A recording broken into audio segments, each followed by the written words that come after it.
Alrighty folks, welcome back for another one. We are out here in the garage today loading up some 9mm Eggleston 356 125 grain truncated cone designs here.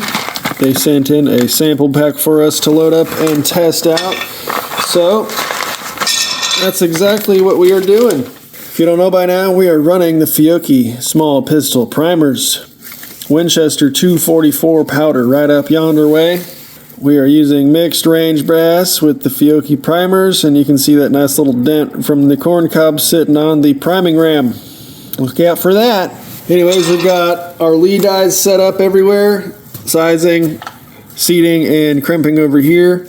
I had an RCBS crimp die, but it was boogering up my noses on the last bullet, so I just switched to the Lee, and this one has always been the smoothest. For whatever reason, although you can see this is a round nose design, this lip here has a straight right angle and it's really sharp. And unless it's a perfect fit, it's going to scrape the crap out of your bullets.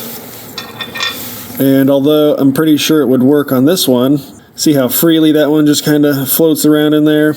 But the last bullet I had, it was boogering that up. And I've already got this die set and it's doing perfect, so I don't have any complaints. So here we are with these Eggleston high-tech coated bullets. Quite a nice variety, actually. I mic'd a whole bunch of them and weighed them on the scale.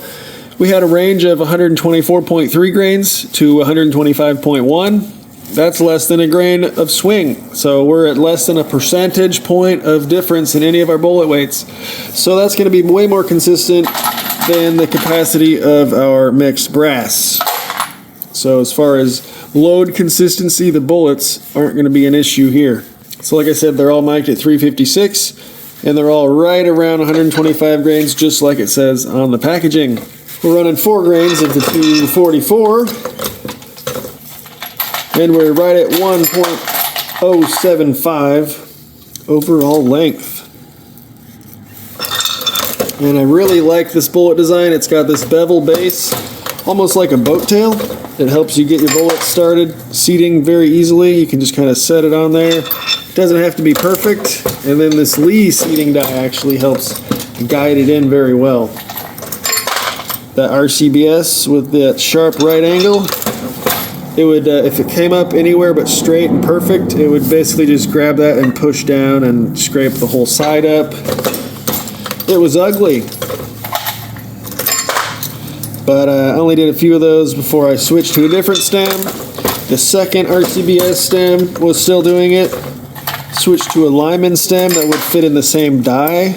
So that third one still scraped up my bullets. And that's when I said, alright, I'm going to dig to the bottom of the pile here and get the old Lee die set out.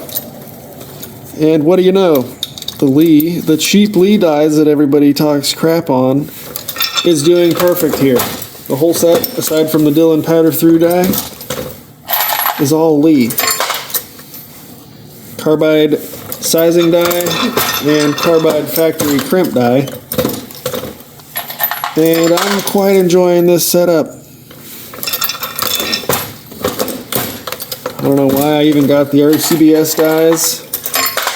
Well, really, I just got the seating die so that I could have a separate seat and crimp function, rather than doing them in the same step, which some people like, but never worked out for me how I liked it to. So at the time I got that second seating die, but since then I've picked up the factory crimp die from Lee. So really, I didn't need the RCBS seating die that's giving me issues. But I could use that for a taper crimp if I want to just do that instead of the factory crimp. Or I could put it back for bullets that I know that it does work for. But if this Lee one works just fine, then maybe the RCBS is going to go to the bottom of the pile. And I'll just pull those seating stems out so I can use them for the, save them for the 350 Legend or 38 Specials and 357 Magnums and whatever. Because they're all very similar bullet shapes and pretty much, you know, identical. Oh, we're out of primers again. Did I miss this one too? Are we leaking? Okay, that one got a primer. Good deal. I guess that's why they put this buzzer system in there so that you can be notified when you're low on primers.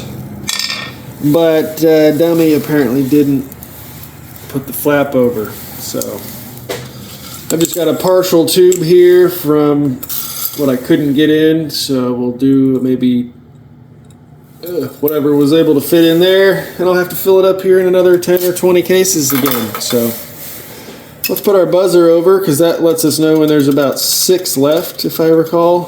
So yeah, looks like we've got about 20 primers. But I'm also getting low on bullets here, so okay.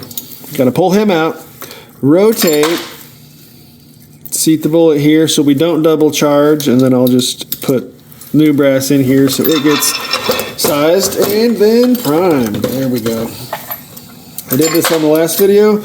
Almost double charged it there, but I caught it. So, woo. Make sure you guys are paying attention. Perhaps if you're doing the seating and crimping in the same step, you can put a powder cop die right here and then seat and crimp on stage 4. That is one possible setup for the Dillon. And if you're running like 223 or something where you don't have to crimp and all you're doing is seating the bullet, you could easily run that powder drop die there. You could easily do that. But, you know, I might be weird, but I like to seat and crimp separately on everything I do so you can adjust them independently. And they seem to work better for me that way. Because if there's any difference in your case overall length, that's either going to engage that crimp sooner and be crimped more, or it's not going to even reach the crimp and won't get crimped at all. So whatever expansion you had on your case mouth will either be way overdone, or it could be not done at all.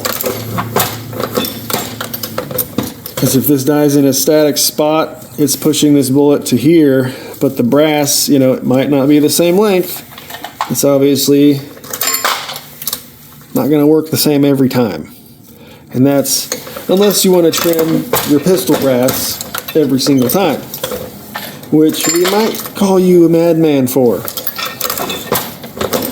I have trimmed up my 38 Special and 357 Magnum brass.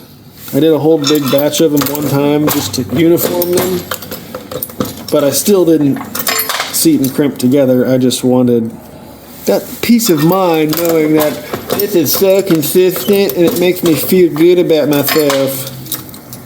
But really, otherwise, trimming pistol brass is useless. I don't think I've ever heard of anybody using a 9mm case that's stretched, you know, way past Sammy spec or anything like that. You know, Old Fortune Cookie has videos where he talks about some of his 45 ACP brass that he's had for 50 years and probably has 50 plus firings on some of those cases, and they just simply don't stretch. Speaking of stretching, speaking of stretching, I just saw that from across the room. Dang! This will give us a good opportunity to check our powder charge, and I'll have to salvage that primer at a later time. What do you know? It's within 1/10 of a grain, just like it's supposed to be. Okay, well, we'll put this locator button back, and on with the show.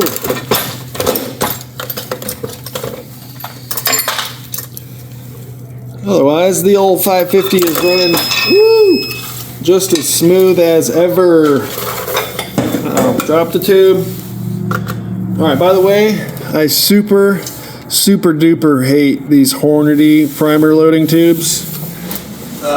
If you have a choice, the Dillon, this is the only way to go. I need about a 10-pack of these, and I'd be a happy man.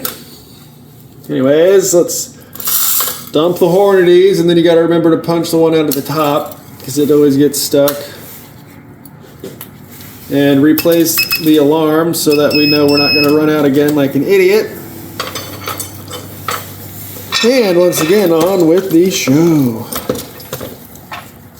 Okay, nice, smooth, positive forward priming action there. Make sure to keep the corn cob off of the old priming ram though. Saw that dent from the beginning. That was a pretty good one, wasn't it? Anyways, so far though on the Eggleston, absolutely zero complaints. Like I said in the previous video, any issues I was having seating them, that was all my fault on my seating stems. So if the crappy Lee die can do it, you know, then that's what we're going to use to do it. And I know, you know, you've all heard the trick. You get some lapping compound, right? You get it on your bullet, and then you can custom fit those to your seating stems. And I actually have a Lee bullet that's probably this exact same shape, but this is the no lube groove version of it. So I could probably have one made for this, but obviously it's working with the factory bullet seating stem here. So there's no need to modify for this projectile, but if you have sometimes a really wide round nose kind of thing, like I said, that RCBS is almost a right angle, and it's just going to grab and push straight into the lead and rip your coating off. And that is ugly, and I'm sure it can't be good for downrange performance. So if you tear up the bullets when you're seating them and then they shoot like crap, you can't really blame the bullet if you distorted it out of its, you know, specifications. And I know that nobody likes to take responsibility or the blame for things when they go wrong or don't happen as they expected. But I'm going to totally take the blame here if those shoot like crap. I do kind of like the variety pack of colors here. Maybe if you were going to get into casting and you wanted to high tech for whatever reason, ew, gross, outer coating #1, superior, way better.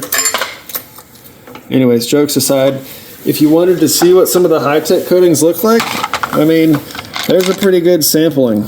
That's probably every color they offer. And like you get zombie green, hunter green, teal green, yellow, whatever, you can see what they actually look like compared to on the internet. And then, you know, if you have a super favorite color, then you'll know which one you actually want, because sometimes they're not represented in pictures as well as they look in real life. But we've only got 4 more here, so we're going to go ahead and wrap it up, folks. Stay tuned for the big old range day when we go and test a whole bunch of different factory coated projectiles. So thanks again for hanging out, folks. We'll see you guys in the next video. Have a good one.